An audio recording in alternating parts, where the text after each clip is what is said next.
Preventative Youth Justice just saw a huge victory this school year with an increase in after-school program funding. One program to benefit from the new budget was LA's Best, an after-school enrichment program that reaches 25,000 kids across 200 public schools in LA's underserved neighborhoods.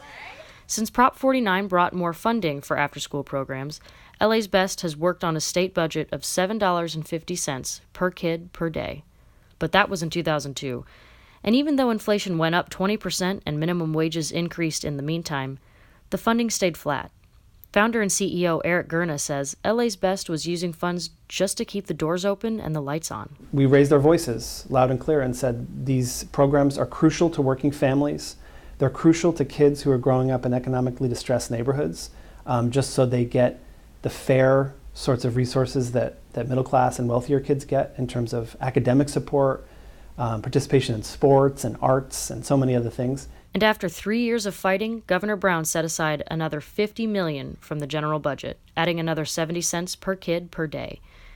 In the months before the funding was approved, the Trump administration announced a budget proposal that would eliminate federal funding to after-school programs because there was no evidence that they worked. Gurna says that announcement actually helped their cause. It had people calling me the next day, and I got to tell them, you know, I've got a stack of evaluations this tall from UCLA over the last 20 years that shows that proves that after-school programs are successful. In that stack, it says LA's Best kids have better test scores and grades in middle school and are less likely to drop out of school or commit a juvenile crime. The kids participate in sports, STEM learning, literacy activities, and field trips too. I can show you the evaluations, but the kids can tell you what a difference it makes in their lives. I just like to do a lot of sports. I like to move around a lot, learn new tricks. I like to talk about my health, and I like to keep my body in shape.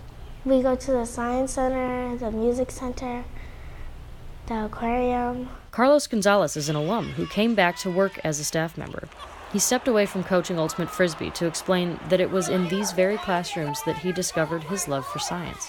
When I was there, I started going to the science club for LA's Best when I was in third grade. And because of that club, I started liking science more and more, and now I pursue a degree in science at USC. Gonzalez says the program's effects extend far beyond keeping kids off the streets and engaged in learning. I say it's the community around. You know, that sense of, you build a community with everyone. It's kind of the environment of, one big happy family, because that's what LA's Best was here, a big happy family. From Los Angeles, I'm Kaylee Wells.